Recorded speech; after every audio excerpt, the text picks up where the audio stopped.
Jai Jinendra. Today we'll talk about the eighth characteristic of the soul, which is the supreme renunciation. Uttam Tyag. Uttam word is used for Samyak Darshan. So to renounce all the belongings or part of the belongings with Samyak Darshan is called Uttam Tyag. Without Samyak Darshan also, we can develop this quality within us, we can bring it out, but the actual bringing out happens when we self-realize our own self and we stay immersed in our own self. When we say tyag or giving up or renunciation, there are two things that comes to our mind. One is tyag, meaning renunciation, and another is dan. Dan is donation. Okay, there is a lot of difference between the two, so don't get mixed up between the two. They are not the same thing. Tyag is something that you can do without anybody's dependency. Okay, while in the dan, you will need something that you want to give. Then you will need the recipient who you want to give it, or then yourself because you want to give it, right? So in dan, you need three things. One is the one who wants to give, second, what we want to give, and third, the recipient of it. While in tyag, you can do it on your own. It's an internal thing, and you want to renounce whatever you want to renounce, meaning I'm giving up this. So in that case, you don't need the thing with you, or you don't need somebody else to do the tyag, right? Yourself, within yourself, one can decide that I will give up this, right? So many things we give up, but we don't need that thing in front of us. So that is the difference between tyag and dan. Another thing is, dan gives us punya. When we do dan or donation, then we accumulate punya because of our manda kashai, meaning the mild thought process, right? While tyag is dharma. Okay, tyag meaning we are trying to detach ourselves from the worldly things. Okay, and then that's why it is dharma. There are four types of dan described in our scripture. One is aushadhi, ahar, abhay, and gyan or shastra. So let's say shastra meaning the religious scriptures and the religious knowledge also. When you give this to somebody, that is called the supreme dan. These four are the dan. Okay, so shastra dan or gyan dan, ahar dan meaning you provide a meal to a proper person. Proper person meaning muniraj, sadhu, shravak, shravika, and that is called ahar dan. Okay, then aushadhi dan, aushadhi meaning medicine, and you provide medicine to those who are in need, but keeping in your mind that those medicines should be cruelty free, should be vegetarian, and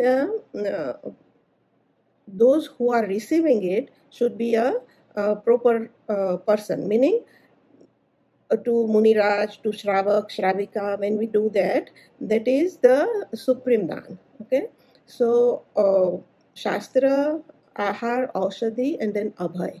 Abhay meaning our conduct or our behavior should be such that the rest of the jeev feel secured from us. You know, they don't feel threatened by us. That is called Abhay dan. Okay, so how can we do this? We decide that intentionally I will not harm any living being.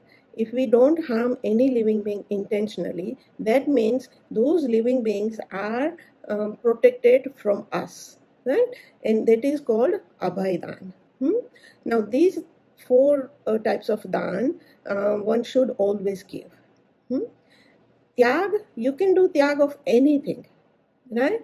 Like you don't have to have that thing with you. Say for instance, you can decide that I will only accumulate certain things, and after that I will not get more new things. Meaning I will have certain amount of clothing, I'll have certain amount of all the luxuries that is there, and after having that I will not wish for more, right? And so that you can do. You don't have to have all the luxuries and then you give up. You can do it without having those also. You can draw a line, you can set a limit, right? And that's how you can do the uh, tyag, right? So the difference between tyag and dan, this is the difference between tyag and dan. And remember, dan gives us punya because it's a shubhrag. Shubhrag meaning the pious thought, right? So that gives us punya, but tyag is supreme than dan because tyag will give us dharma. Tyag is dharma. Okay, dharma meaning our own nature, because what our nature is, that we should not get attached to any worldly things. Okay, why? Because when we know about the true nature of everything, this gives us the belief that nothing in this world is going to stay with me forever. All these things which I have right now are temporarily with me. If I get attached to it, then when I lose it, then that will increase the kashai in me, and that is gonna hurt me. So like that, we when we understand this, then we will try to um, control our desires. We'll try to set a limit to our possession, and we will be content, meaning we will be happy with what we have, right? Those feeling of wants, or I want more, that feeling will go away.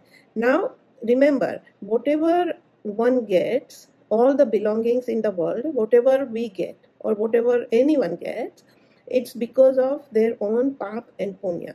Now, depending on that, they will get whatever they're going to get. Nobody can change it, because pap and punya is something that it's your own possession. They are with you. Those are the karmas you have bound, right? And no one can take out any karma from you or give you more karma. So no one can take whatever is there in your destiny, or whatever is there that you're gonna get, right? You will definitely get it.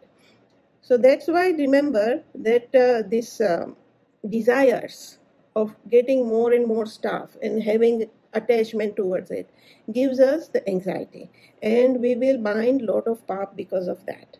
And that is the reason why we want to renounce. We want to practice renouncing. Okay, actual renouncing will happen when we attain samyak darshan after that, but we want to practice it right now. At this level we can always practice renunciation, and you can start with small things.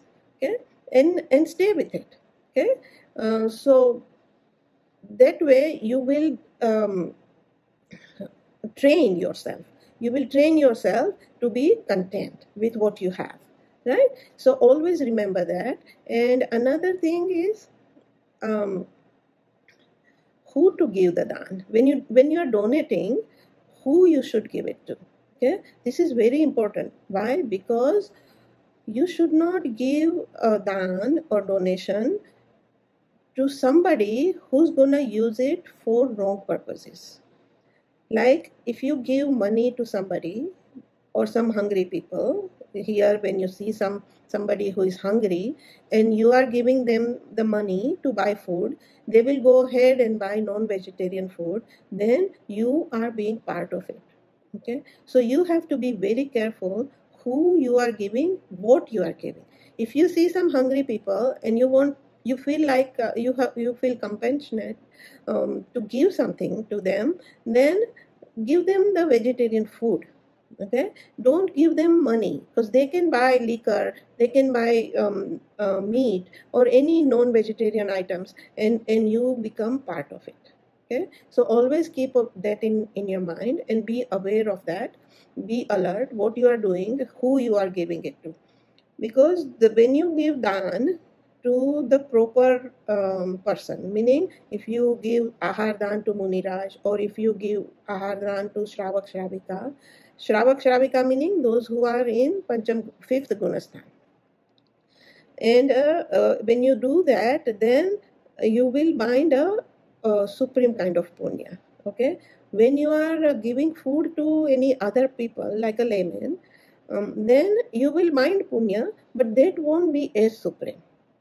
So if you want to get a good punya, then you need to select the recipient of your donation also. It should be properly done. Okay. Another thing for Uttam Tyag is that when you renounce, when you do that, then you will get rid of your passions and aversions. Raga Dvesh, okay, you will get rid of it because you are cutting down your attachment towards it. When you are not too attached, you won't feel the Raga and Dvesh. So always remember that. Tyag, Uttam Tyag, or we can say renunciation is the supreme quality of the soul, and we need to bring it out. So that's why we are that's why this Das Lakshan Dharma, the 10 days of this Das Lakshan are for. We have to remind our own self that we have these qualities and we want to bring it out and stay with it. Okay? Jai Jinendra.